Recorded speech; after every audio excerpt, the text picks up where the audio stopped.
Hi, my name's Sarah. I wanted to share with you a little bit about Faster EFT, what it is and how it works and how you can use it for yourself at home.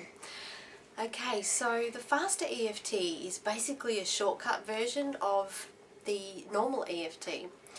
It has a whole different belief system, a whole different background on how and why we have problems, where stress comes from, and lots of other different modalities such as NLP and hypnosis are all included with Faster EFT, and that's why it makes it so simple, so easy and so quick to use.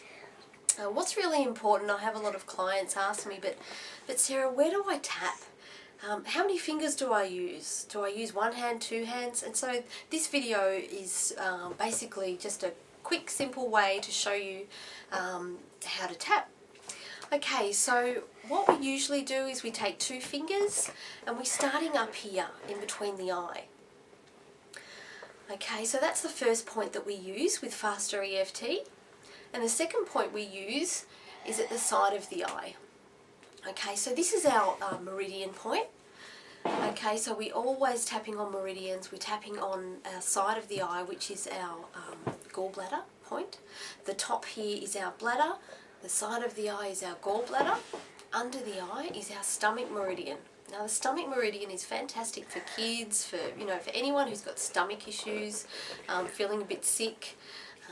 So yeah, we're just tapping on the stomach meridian point here, and then we come straight down onto the collarbone, and we're just tapping usually where your necklace sits. And we can, use 2 or 3 fingers, it doesn't really matter. Sometimes people will use the thumb and they'll tap like this.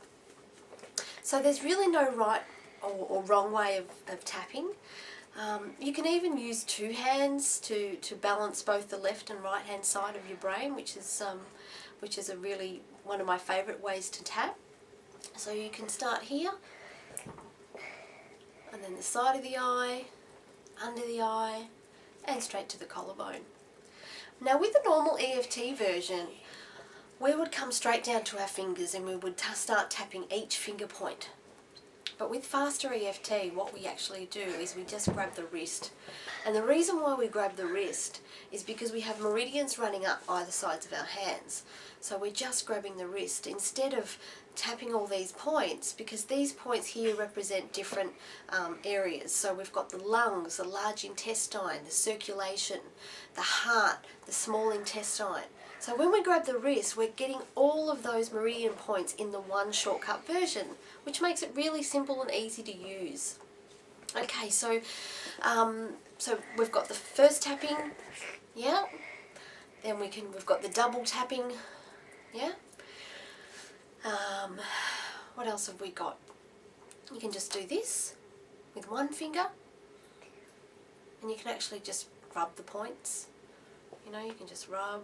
It's great if you're trying to sleep at night and you're having trouble sleeping, you can't be bothered tapping. Just rubbing the points works really, really well. What else? And sometimes people say, Sarah, do we need to come down to the wrist? Every time we tap, do we have to grab our wrist? And the answer is no, you don't have to. Of course, I have had clients who have actually fallen asleep holding their wrist. It's just because when we're grabbing the wrist, we like to think of a happy place, something that makes us feel good. So for me, it's just laying in bed, just relaxing and having a good sleep in, and that's my happy, relaxing, feeling that I get. Or I have another, happy feeling, which is a fun, happy feeling, a memory that I have. So whatever it is for you, just something that makes you feel good. So whenever you grab the wrist, you think of that happy place or a good memory or a good feeling. Another short version for the tapping would be if you're out and about and you don't want to, feel like you're looking silly, you can just do this, No one really knows what you're doing at all. So that's just a little bit of information of where to tap and how to do it. So I hope that helps you. Please don't get too confused and overwhelmed with it. As long as you're tapping and using it, there's really no right or wrong way of doing it. And all you're really saying is you're aiming at whatever it is that bothers you, and notice how you know. Whether it's a feeling in your chest, a memory, or something that you're looking at, or something that you heard, aim at it, feel it, and just say, release and let it go. It's safe to let it go. It's time to let it go. Just let it go. And then say peace. And that's all. Thanks for watching. Talk to you soon. Bye.